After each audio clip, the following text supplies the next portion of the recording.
السلام علیکم friends, welcome back to Top Smarties drama serial Khush نصیبی۔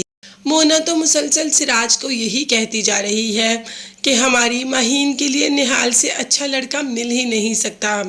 نہال جیسا بھی ہے اس نے نرمین کے ساتھ کوئی دھوکہ نہیں کیا، وہ وہاں پر پھنس گیا تھا اور کال بھی نہیں کر سکتا تھا۔ وہ دوسرے دن ہی آ گیا اور آتے ہی آپ سے آ کے معافی مانگی، ایسا بھلا کون کرتا ہے؟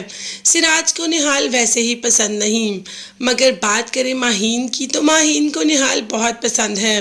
ماہین یہ بھی جانتی ہے کہ باپ اب آہستہ آہستہ مان رہا ہے، اسی لیے نہال کو کہہ دیا کہ مونا آنٹی ابا کو منانے میں کسی نہ کسی حد تک کامیاب ہو رہی ہے۔ دوسری طرف اعظم کا رشتہ بھی ہاتھ سے چلا گیا۔ اعظم کے گھر والوں نے رشتے کے لیے انکار کر دیا۔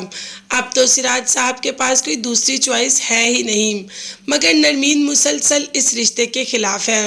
اسی رشتے کے آڑ میں ہمایوں سے بھی کافی تو میں ہو جاتی ہے، مگر ہمایوں اسی بات پہ بضد ہے کہ اگر وہ آپ کا دولہا بن سکتا تھا تو رامین کا کوئی کیوں نہیں؟ مجھے تو کوئی برائی نظر نہیں آتی نہال میں۔ اگر نہال کا رشتہ حالو جان کو معقول لگتا ہے تو اس سے بہتر رشتہ تو مل ہی نہیں سکتا۔ دوسری طرف نہال اپنے بھائی سے کہتا ہے کہ میرا رشتہ لے کر سراج صاحب کے ہاں چلیں، کیونکہ بھابھی تو یہاں ہے نہیں، ان کی امی ہاسپٹل میں ہے تو وہ وہاں ہوتی ہے۔ اب بھائی نے کہہ دیا کہ میں وہاں تمہارا رشتہ لے کر نہیں جا سکتا۔ نہال بھی غصے میں آ جاتا ہے اور کہہ دیتا ہے کہ اگر آپ وہاں میرا رشتہ لے کر نہیں جائیں گے تو میں خود کو کچھ نہ کچھ کر دوں گا، پھر آپ پچھتاتے رہیے گا۔ اب بھائی کے پاس بھی کوئی اور چوائس نہیں تھی، اسی لیے وہ سراج صاحب کے پاس نہال کا رشتہ لے کر چلا گیا ماہین کے لیے۔ سراج صاحب نے بھی کہا کہ مجھے ابھی یہ رشتہ قبول نہیں، مگر جب بھائی نے زور دیا تو سراج صاحب نے سوچنے کا ٹائم دے دیا۔ اب سوچنے کے ٹائم میں مونا سراج صاحب کو منا ہی لے گی۔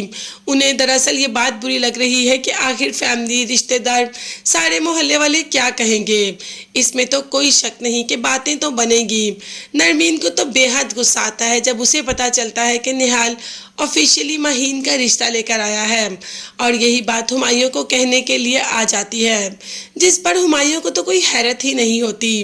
ہمایوں کہہ دیتا ہے کہ بھائی اگر آیا ہے تو ہونے دو نا، وہ اگر ایک دوسرے کو پسند کرتے ہیں تو کیا ایشو ہے؟ مگر نرمین کی بات تو کوئی سننے کو تیار ہی نہیں۔ نرمین کو لگتا ہے کہ نہال ماہین سے بدلہ لے رہا ہے۔ دوسری طرف آج ماہین اتنا خوش ہے کہ جیسے ہی ایمان آتی ہے اسے دیکھ کر خوش ہو جاتی ہے کہ واہ ماہین، آج تم اتنی تیار شر ہو کر، کیا بات ہے؟ جس پر ماہین کہتی ہے کہ آج نہال ابو سے میرا ہاتھ مانگنے کے لیے آیا اور ابو نے بھی سوچنے کا ٹائم لے لیا۔ ویسے پرپوز تو ایمان کو بھی آج کر دیا ہے طلحہ نے۔